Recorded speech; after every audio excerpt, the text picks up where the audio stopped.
So thank you, Aunty Jan, for being here, and welcome. Well, good morning, lovely people. Good morning, Jan. My name is Jan Williams. I descend from the Wanamata family, from the northern part of Gurry, Fraser Island. My father was born in the bush at Curra, just north of Gympie. His mother was a Butchulla woman. His father was a Malanjali man from the Bow Desert region.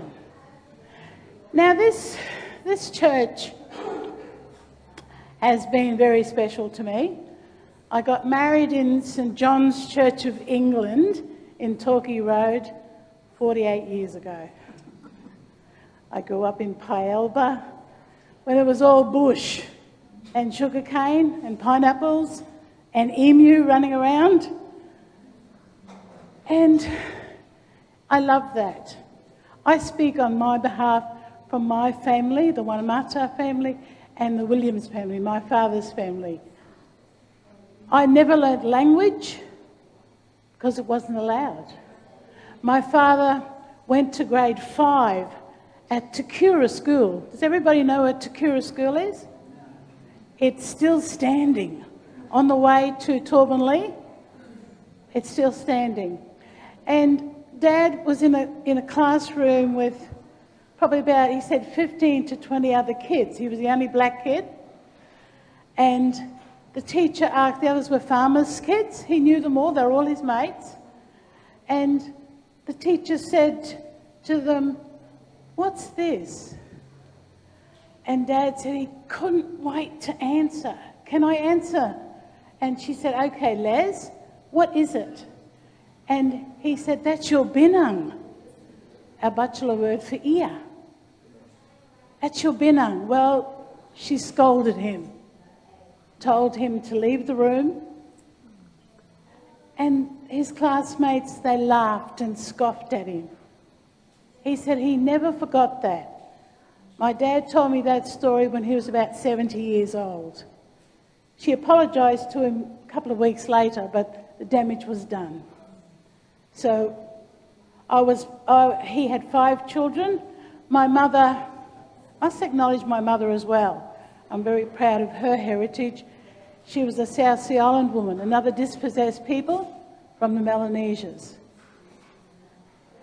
And Dad taught us single words growing up, hunting and gathering in Pyalba when it was all bush, no houses, all bush. So that was something that was held back. With the Aboriginal people of Gurry, Fraser Island is now considered named Gurry. It's accepted, it's acknowledged as Gurry, the traditional name by the Butchulla people. We weren't owners of the land. This is my belief. We weren't owners, we were custodians. The land looked after us and we looked after the land. Our totem was Buthu, the dolphin, who helped the Butchulla people for gathering food. Buthu is the name of the dolphin. I know a couple of place names. Nikambar was Nurumbar, place of emu. Torquay was Joggy, place of rocks. Now the settlers, they were interested in the outer parts of Australia, weren't they? So the inner parts of Australia, in the Territory and around those areas, the Aboriginal people were able to retain lots of their culture and traditions.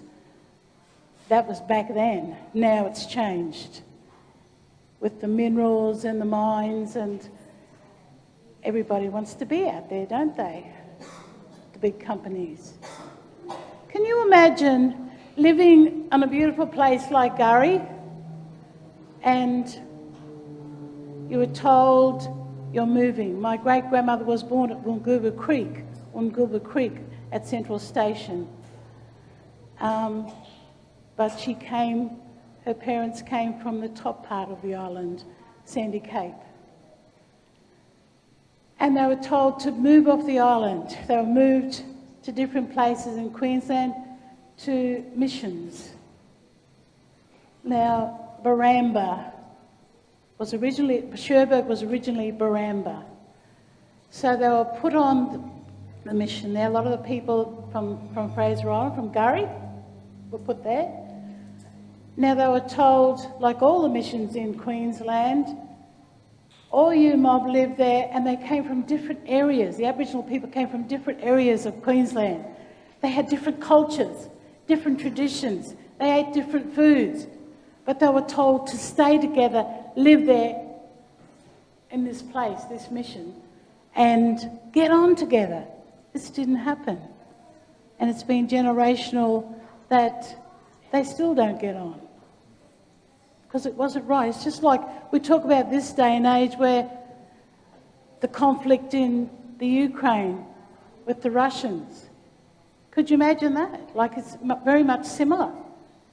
Very much similar. If you put a lot of Russians and French and Germans together and say, get on, different cultures, different traditions. Can you relate to that? I am a great-grandmother. I love my diverse family. My children and grandchildren and great-grandchildren carry Chinese, Punjabi, German, French, South Sea Islanders. I love that diversity. I love that. And I'm very proud of that. This place has always been special to me.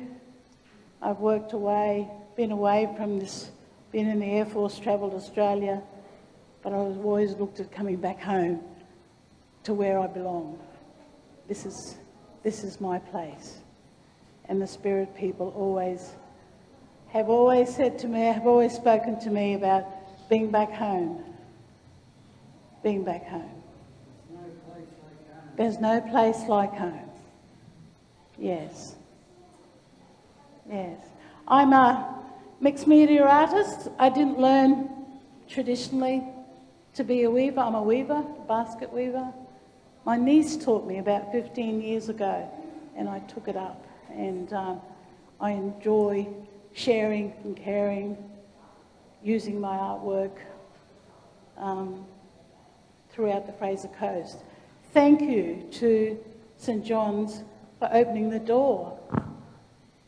People on the Fraser Coast, when we acknowledge Mary Poppins, we acknowledge golden toilets in the town hall in Maryborough. What about the Aboriginal people that lived here originally? Why can't they be acknowledged? Thank you. Thank you for giving me this opportunity.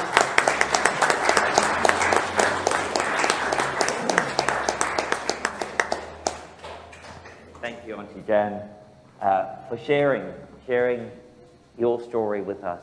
A privilege and an honour to have you here.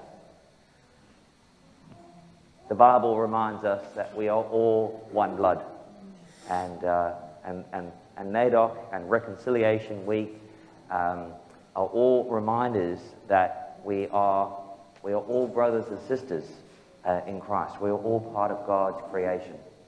And there is still much work to be done to be reconciled with one another. So thank you for the support of St John's as we engage, and thank you to our Indigenous brothers and sisters and the elders, the Butchulla Elders, who've been custodians of this beautiful part of Australia for millennia. And we hope to journey together with you. So, thank you again, and we will have a little bit more to say at the end of the service as well. Thank you, Lyle.